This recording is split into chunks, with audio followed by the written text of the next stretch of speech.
श्री योग वशिष्ठ महारामायण निर्वाण प्रकरण सर्ग 178।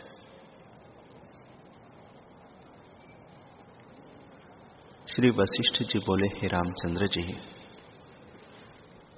ऐसा कोई जल का कण नहीं जिसमें सृष्टि न हो। सभी में सृष्टि है। और यह आश्चर्य देखो कि इसके बिना कुछ नहीं। ऐसा कोई अग्नि और वायु का कण नहीं जिसमें सृष्टि न हो। सब में सृष्टि है। और वह आकाश रूप है, कुछ बना नहीं। ब्रह्म सत्ता अपने आप में सदा ज्यों की त्यों स्थित है। हे रामचंद्र जी, आकाश में ऐसा अणु कोई नहीं जिसमें सृष्टि न हो, परंतु कुछ उपजा नहीं। ऐसा ब्रह्म अणु कोई नहीं जहां सृष्टि न हो, परंतु स्वरूप से कुछ हुआ नहीं। ब्रह्म सत्ता अपने आप में सदा स्थित है। हे राघव, ऐसा अणु कोई नहीं जिसमें ब्रह्म सत्ता नहीं, और ऐसा कोई चिद अणु नहीं जिसमें सृष्टि नहीं। पर जैसे किसी ने अग्नि कही और किसी ने उष्णता कही तो उसमें भेद कोई नहीं, वैसे ही कोई ब्रह्म कहते हैं और कोई जगत कहते हैं। शब्द दो है परंतु वस्तु एक ही है। जगत ही ब्रह्म है और ब्रह्म ही जगत है, कुछ भेद नहीं। जैसे बहते जल का शब्द होता है पर उसमें कुछ अर्थ सिद्ध नहीं होता, वैसे जगत मुझको कुछ पदार्थ नहीं भासित होता है, क्योंकि दूसरी कोई वस्तु बनी नहीं। मैं, तुम और यह जगत, सुमेरु आदि पर्वत, देवता, किन्नर, दैत्य, नाग इत्यादि सब जगत निर्वाण स्वरूप है। आत्म तत्व में कुछ नहीं बना। ये बोलते चालते जो जीव भासते हैं उसे स्वप्न की नहीं जानो। जैसे कोई पुरुष सोया हो और स्वप्न में उसे नाना प्रकार के युद्ध होते या यंत्र बजते और चेष्टा होती दिखाई दे, पर जो उसके निकट जागृत पुरुष बैठा हो उसको कुछ नहीं भासित होता, क्योंकि बना कुछ नहीं और उसको सब कुछ भासता है। वैसे ही ज्ञानी के हृदय में जगत शून्य है और अज्ञानी को भ्रम से नाना प्रकार का दिखता है। ऐसे हे रामचंद्र जी, इस जगत को स्वप्नवत जानकर प्रकृत आचार करो और हृदय से शिला किनाई हो कि कुछ न फुरे। ब्रह्म और जगत में रंचक भी भेद नहीं। ब्रह्म ही जगत है और जगत ही ब्रह्म है। जगत का स्पष्ट अर्थ ब्रह्म से भिन्न नहीं। राम जी ने पूछा, हे भगवान, आपने आकाश कोश में कुटी बनाकर 1 वर्ष की समाधि लगाई, तो उसके अनंतर जो वृत्तांत हुआ सो आप कहिए। श्री वशिष्ठ जी बोले, हे रामचंद्र जी, जब मैं समाधि से जागा तब आकाश में एक परम मनोहर वीणा की तान के सदृश अंगना का शब्द सुना। तब मैंने विचार किया कि मैं तो बहुत ऊंचे पर आया हूं, जहां सिद्धों की भी गति नहीं, और सिद्धों से भी 3 लाख योजन ऊंचा आया हूं। यह शब्द कहां से आया? ऐसे विचार कर मैं देखने लगा तो दशों दिशाओं में आकाश ही दिखा, परंतु सृष्टि का कर्ता कोई न देख पड़े। तब मैंने विचार किया कि सृष्टि आकाश में होती है, इससे मैं आकाश ही हो जाऊं और इस शब्द को जान पाऊं कि किसका शब्द है, बल्कि आकाश को भी त्याग कर चिदाकाश हो जाओ, जहां भूताकाश भी कुटी सा लगता है, तब इसका भी अंत भासेगा और जान लूंगा कि यह किसका शब्द होता है। ऐसे विचार कर मैंने निश्चय किया कि यह शरीर यहां रहे और नेत्र मूंदे रहे। तब पद्मासन लगाकर मैंने बाहर की इंद्रियों को रोका और जो इंद्रियों की वृत्ति शब्द आदि को ग्रहण करती थी उसको भी रोक लिया। निदान भीतर बाहर की सब वृत्तियों के साथ अहम वृत्ति त्याग कर मैं आकाश रूप हो गया। जैसे इस ब्रह्मांड में आकाश का अंत नहीं मिलता, वैसे ही मैं इसको त्याग कर चिदाकाश रूप हो गया, जिसका संकल्प ही रूप है। उसको भी त्याग कर मैं बुद्धि आकाश में आया, फिर उसको भी त्याग कर चिदाकाश में आया और उस शब्द को सुनने के संकल्प से चिदाकाश रूप हो गया। जैसे समुद्र में मिली जल की बूंद समुद्र रूप हो जाती है, वैसे ही मैं चिदाकाश हो गया, जो निराकार और निराधार है, सबको धारण कर रहा है और परमानंद स्वरूप शांत और अनंत है, और जिसमें सब ब्रह्मांड प्रतिबिंबित होते हैं। जब मैं आत्मा के आदर्श में स्थित हुआ, तब मुझको अनंत सृष्टियां अपने आप में भासित होने लगी। जैसे सूर्य की किरणों में त्रस रेणु होते हैं, वैसे ब्रह्म में सृष्टियां है।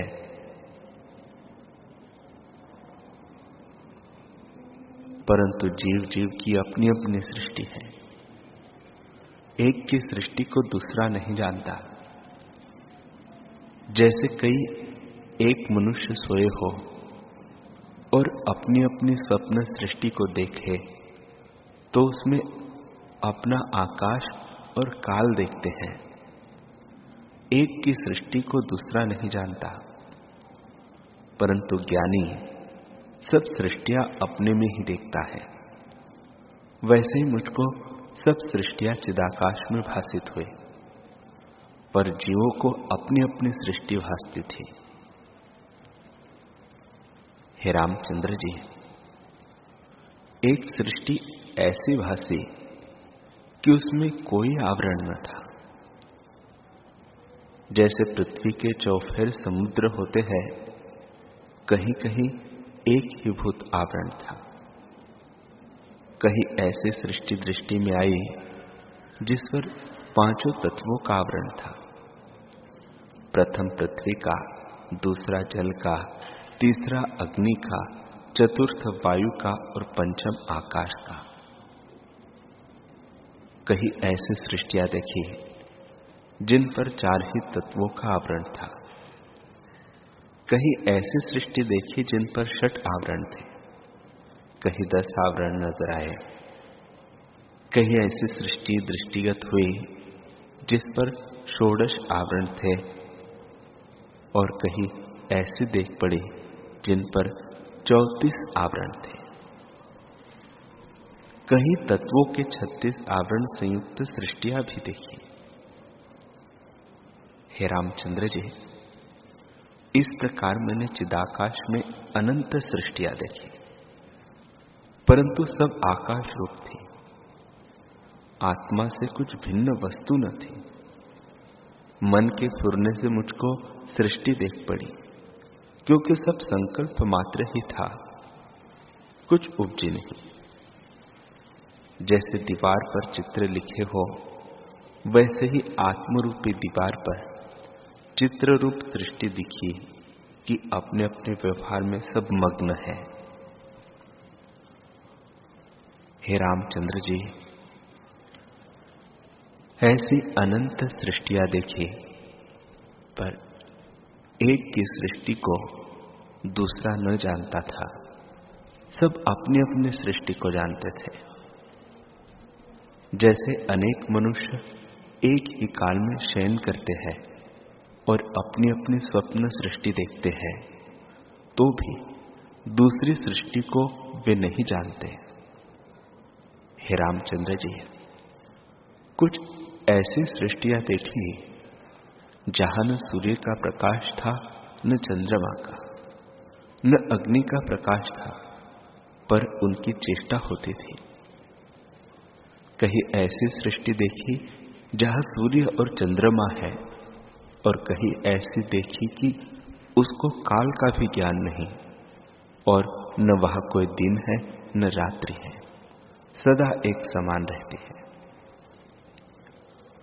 कहीं महाशून्य रूप तम ही दिखा, कहीं ऐसा दिखा कि देवता ही रहते हैं, कहीं मनुष्य ही रहते हैं, कहीं तिर्यक पशु पक्षी कीट पतंग ही रहते हैं, कहीं दैत्य ही दिखे, कहीं जल ही देखा और कोई तत्व न देख पड़ा।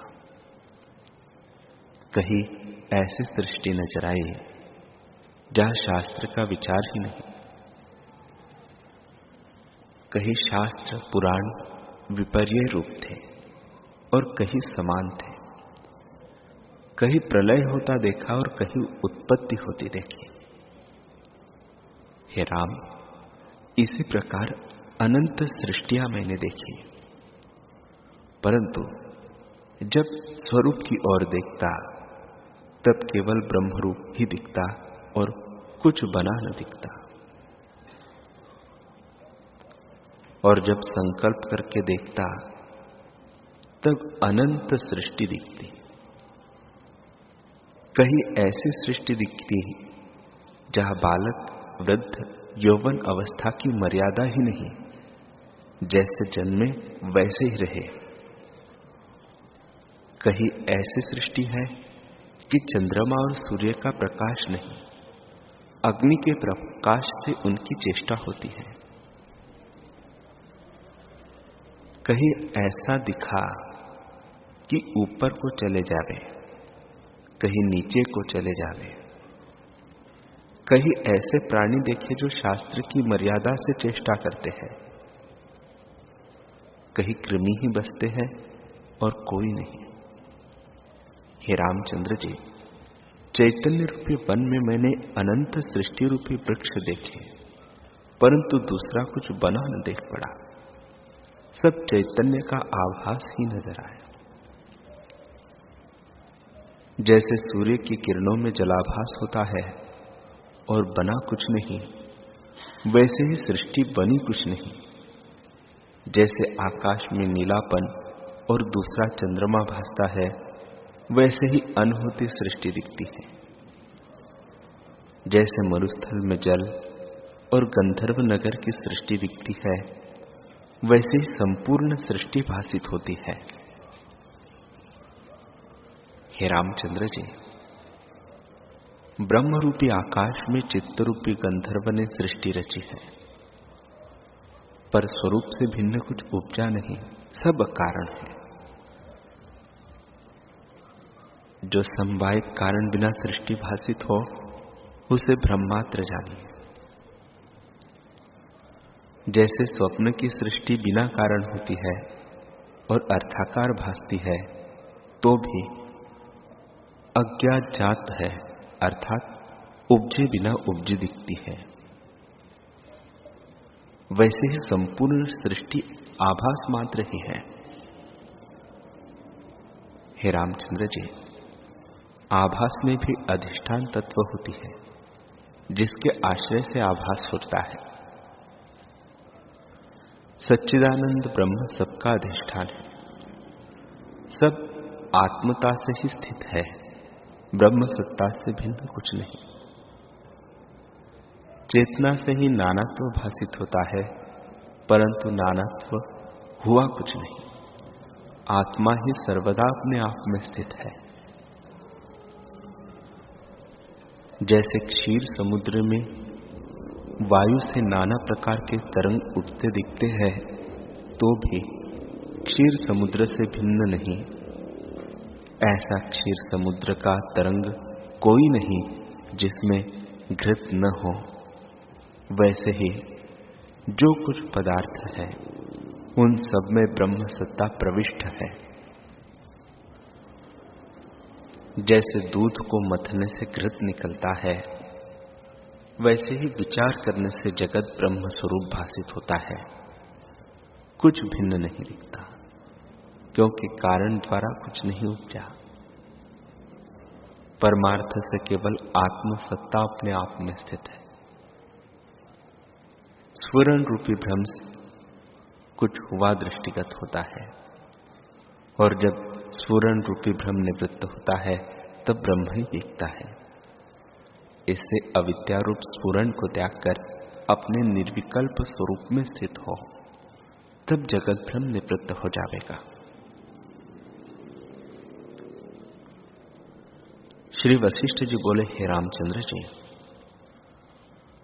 जब इस प्रकार मैंने सृष्टि देखी तब फिर विचार हुआ कि वह शब्द करने वाला कौन था, उसको देखो। तब मैं देखने लगा तो देखते देखते तित्रिका सा शब्द सुना, परंतु उसको न देखा। तब फिर देखा तो शब्द का अर्थ भासित होने लगा।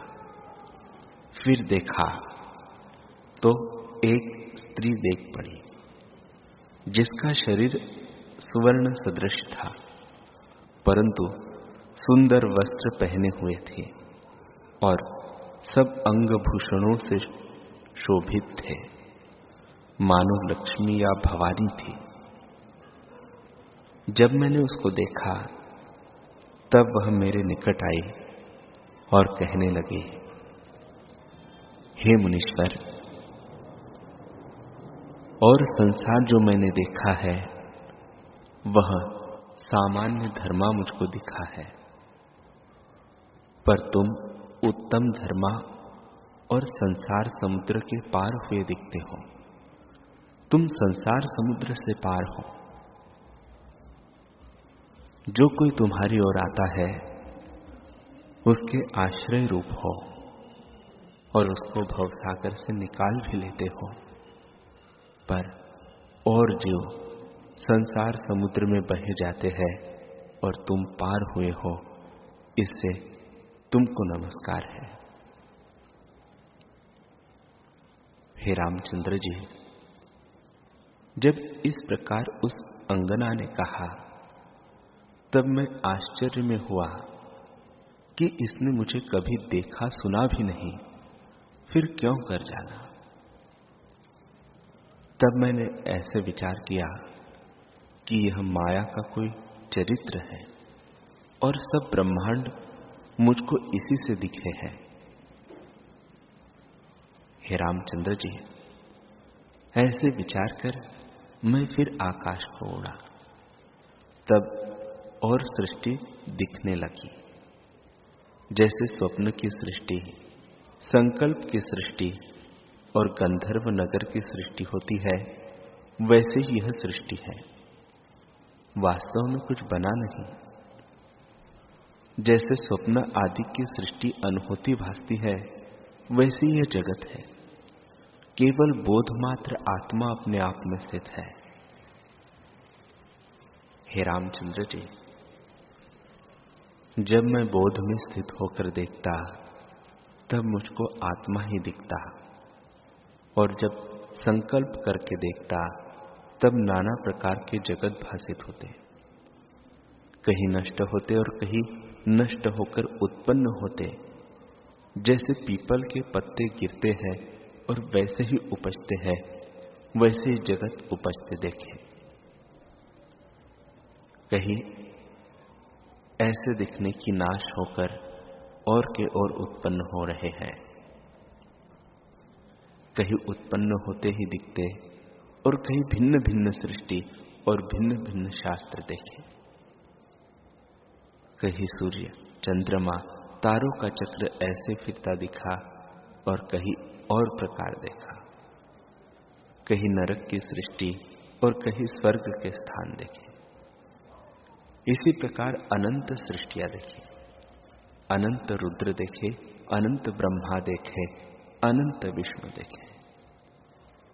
कहीं प्रलय में मेघ गरजते देखे, कहीं सुमेरु आदि पर्वत उड़ते देखे, कहीं ब्रह्मांड जलते और 12 सूर्य तपते थे, और कहीं ऐसे स्थान नजर आते थे कि प्राणी जन्मते ही पुष्ट हो जाते। कहीं ऐसी सृष्टि गोचर हुई कि एक सृष्टि में मरा और दूसरी सृष्टि में आया, और दूसरी सृष्टि में मरा उसी सृष्टि में आया। कहीं प्रलय होता देखा, कहीं ज्यों की त्यों सृष्टि देखी। जैसे दो पुरुष एक ही शैया पर सोए हो और दोनों को स्वप्न आवे, तो एक की सृष्टि में प्रलय होता है और दूसरे की ज्यों की त्यों रहती है। इसमें कुछ आश्चर्य नहीं। हे रामचंद्र जी, इस प्रकार मैंने अनंत सृष्टियां देखी, परंतु उनमें सार ब्रह्म सत्ता ही थी और सब स्वप्नवत थे। जैसे केले के वृक्ष में सार कुछ नहीं निकलता, वैसे ही उस स्थान में सार कुछ न देखा। हे रामचंद्र जी, क्रिया काल आदि सब विश्व ब्रह्म स्वरूप है। जैसे समुद्र में तरंग बुलबुले सब जल रूप है, वैसे ही सब जगत ब्रह्म स्वरूप है, भिन्न नहीं। जैसे क्षीर समुद्र में तरंग क्षीर से भिन्न नहीं होते, वैसे ही तुम और मैं सब जगत ब्रह्म ही है। जब मैं बोध की ओर देखता तब सब ब्रह्म ही दिखता, और जब संकल्प की ओर देखता तब नाना प्रकार का जगत दिखता। इस प्रकार मैंने अनंत सृष्टियां देखी। कहीं ऐसी सृष्टि देखी जो अधूरी ही थी, कहीं गुणों की सृष्टि देखी, कहीं ऐसी सृष्टि थी कि धर्म अधर्म को जानती ही न थी। हे रामचंद्र जी, 150 सृष्टियां त्रेता युग को मैंने देखी, जो भिन्न भिन्न थी और भिन्न ही भिन्न जगत भी थे। उनमें ब्रह्मा के पुत्र वशिष्ठ भिन्न भिन्न देखे, जिनको मेरे ही समान ज्ञान था और जिनकी मेरे ही समान मूर्ति थी। उनमें कोई कोई मुझसे भी उत्तम भी थे, और उन सबके आगे उपदेश लेने के निमित्त राम जी बैठे थे। त्रेता युग में अनेक युग और अनेक द्वापर, त्रेता और सतयुग देखे, जो सब चैतन्य आकाश के आश्रय में थे। हे राम, हुए बिना ही यह सब दिखे। जैसे मरुस्थल में जल, आकाश में अनहोती नीलता और रस्सी में सर्प भासित होता है, वैसे ही ब्रह्म में अनहोता जगत भासित होता है। हे रामचंद्र जी, मन के फुरने से जगत भासता है और उसके मिटने से सब ब्रह्म ही भासित होता है। जैसे सूर्य की किरणों में अनंत तरस रेणु दिखते हैं, वैसे ही अनंत सृष्टियां देखी, जो एक चैतन्य से अनेक चैतन्य दिखी। जैसे वृक्ष से फल है, वैसे ही संकल्प रूपी वृक्ष से सृष्टिया रूपी फल देख पड़े। जैसे एक गुलर के फल में अनंत मच्छर होते हैं, वैसे ही एक आत्मसत्ता के आश्रित अनंत सृष्टियां संकल्प के फुरने से मुझको देख पड़ी। कहीं महाप्रलय के क्षोभ होते देखे और समुद्र उछलते थे, उनके तरंग देवलोक को गिराते थे। कहीं श्याम रंग का चंद्रमा उष्ण और सूर्य शीतल दिखता था। कहीं ऐसी सृष्टि देखी कि दिन को अंधेरा हो जाता और रात्रि को जीव उल्लुक आदि की नई चेष्टा करते थे। कहीं ऐसी सृष्टि देखी कि उनको रात्रि और दिन का कुछ ज्ञान न था, काल का ज्ञान नहीं और धर्म अधर्म का भी ज्ञान नहीं, मनमाने आचरण करते थे। कहीं ऐसी सृष्टि देखी कि पुण्य करने वाले नरक को जाते थे और पापी स्वर्ग को जाते थे। कहीं ऐसी सृष्टि देखी कि बालू से तेल निकलता था, विषपान से लोग अमर होते थे और अमृतपान से मर जाते थे। हे रामचंद्र जी, जैसे किसी का निश्चय होता है वैसा ही आगे भासित होता है। यह जगत संकल्प मात्र है। जैसी भावना होती है वैसा ही आगे प्रकट होकर भासता है। कहीं पत्थरों में कमल उपजे थे और कहीं वृक्षों में रत्न और हीरे नजर आते थे। आकाश में बड़े प्रकाश से युक्त वृक्षों के वन देख पड़े। कहीं ऐसी सृष्टि देखी कि बादल ही उनके वस्त्र है और वस्त्रों की नई बादलों को पहन ले। कहीं शीश पर भार लिए सब चेष्टा करते थे। निदान अंधे, काने, बहिरे इत्यादि लोगों की नाना प्रकार की सृष्टि देखी। हे राम, जब मैं स्वरूप की ओर देखता तब सब सृष्टि शून्य रूप दिखती, और जब संकल्प की ओर देखता तब नाना प्रकार का